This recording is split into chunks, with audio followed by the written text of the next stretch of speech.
Alright guys, welcome to another vlog. I got deep into this situation before I even pulled the camera out, but I've had issues with the jzx90. I basically broke down in it. It said, I think it basically was saying the alternator light came on, the temp light came on, but the temperature gauge didn't show hot. And yeah, I stopped on the side of the road, turned the car off just to see if it would fire up again, basically, whether the battery was actually dying or whatever. Car didn't start. So I waited a little bit. The car eventually started up again. But yeah, I drove it home, and as I'm pulling in the driveway, there's water and stuff coming out of it. The car was clearly really hot, but the temp gauge is not saying it's hot. The fan was still working, but the car didn't have enough juice to restart. So I don't know, with all the temp issues on this car, I've decided to go buy a comp tester, and I'm going to do a comp test and leak down test on this motor, just to make sure that there isn't anything wrong with the head gasket, because that was one of the concerns. You know, it has been a concern. I've been avoiding it, trying to, I guess, I don't know, I was hoping that it would just go away, I guess, or more so hoping when I go the single conversion, because a lot of people say the twins can cause the issues that I've been having. You know, I guess I've just been putting it off and trying to be positive and think, no, that's not it. But too many temperature issues that I'm having. It doesn't seem like I've killed the battery, like it's taking charge. I've got it on that battery charger at the moment. I've already started pulling all of this apart. But these temperature issues, man, I can't work it out. Like driving it around, yes, it's hot, yes, I got the air conditioning on, but there's no reason why the car should be realistically overheating other than some sort of issue in here. The fan is working, yeah, and then that alternator one was very new. That's something literally just happened today. 1Js are not exactly known for their alternators. They're known for their alternators being really shit. So it could possibly be that it was just a shitty alternator. I'm going to head out to Gulby's later in this vlog, which will be tomorrow, to pick up an alternator, pending if I find the issue maybe somewhere else, because another thing I want to look at while I'm here. I'm going to do the compression test first, and I'm just going to look under the guards and stuff, because this car does rub a lot in the front, and I don't know, I feel like I may have, you know, that I don't know enough about the Toyotas, but you know, I'm just going to check to see if I haven't rubbed through any lume anywhere, because the car was doing weird things, like my boost gauge was turning on and off and stuff like that when I was driving back here to the house. Yeah, just really, really weird stuff it was doing. So yeah, hopefully I can comp test it and everything comes up good. But yeah, I got a brand new comp test set, so we're going to comp test it. Fingers crossed for me, guys. Think positive. Alright, so this is going to be interesting. I'm at home on my own. Tiana's down the street, so I'm going to have to try and film this and check it to show you guys.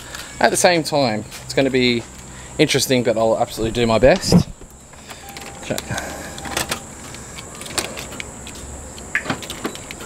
I'm going to put a window down, look inside.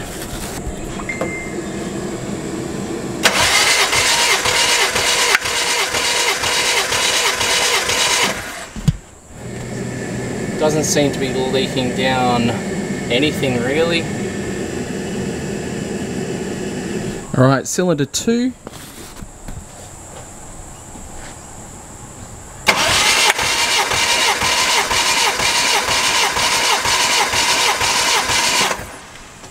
So we've got like 170, and we're not getting any leak down there yet either.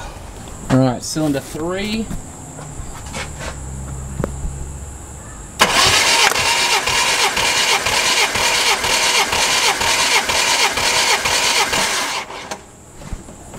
So what are we on?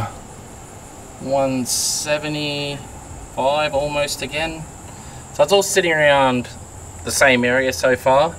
So obviously that's what you want. You want nice even, whether it be, you know, where if it's 150 all the way, 120 all the way, well, you probably don't want as low as 120 on a 1J, but yeah, 170-ish all the way definitely seems good.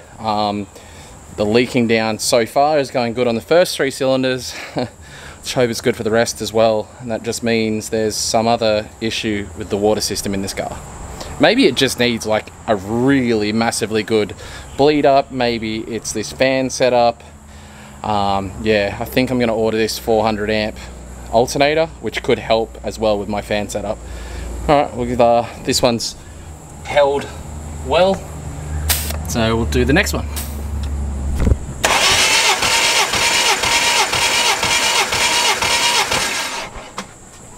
So it's still good, up in the 165-ish range, I guess. So still looking good. Again, doesn't seem to be any leak down issues. Still holding the pressure, which is a good sign. Alright, cylinder 5.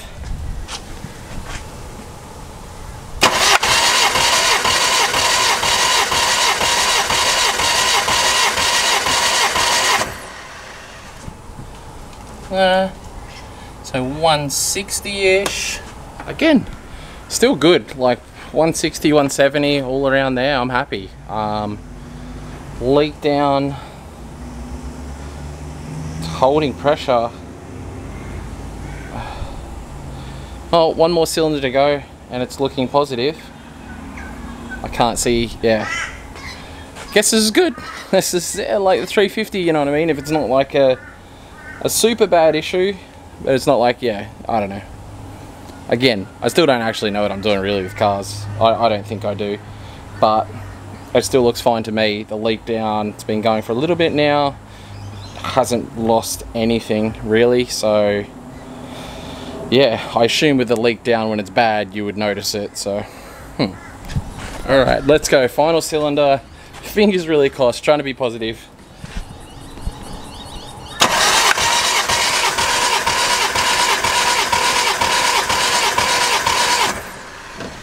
Compression looks like it's really good. I'm not seeing it drop yet. Let it sit there for a sec, let it drop.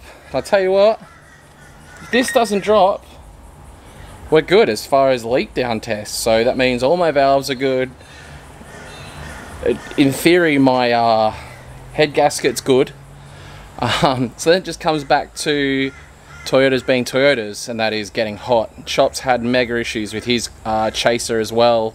You know, and to be fair, the one I used to have back in the day, my jzx91, I had a lot of issues with temperature in that car as well. So yeah, I may convert to a jzx100 radiator and go for a twin like EL fan setup or something like that, which I know definitely pump. Yeah, this hasn't leaked down at all. So I guess I'll put all the spark plugs back in and try and give this thing a really good bleed. And now that I've charged up the battery, I would love to see if the alternator's kicked in again and has started working. But it does look very old. See it down here. Yeah. Like, it definitely does look old and cruddy. So it probably wouldn't hurt for me to go the 400 amp alternator, being that I'm obviously going to be putting a bigger fuel pump to run the 85 and all the rest of it. So I think regardless of this alternator being dead or not, I'm going to get another one. But it would be good to know if this one is dead or not, because if I'm going to drive all the way up to Toowoomba, probably rather cruise up in the JZX if I'm going to a place that specialises in JZX or that in JZ stuff than the Raptor. Even though the Raptor's probably more comfortable. Well, not probably, it's definitely more comfortable. Yeah, alright, we'll get this thing back together. It's the sucky bit, putting all the plugs back in. Oh, also, the plugs all look really good. Nice and fresh. No unburnt fuel or anything. So I did a comp test and it's all good. So, but we don't have a new alternator yet. So we can't drive the car yet? Not yet. I'm gonna try in a sec. Okay?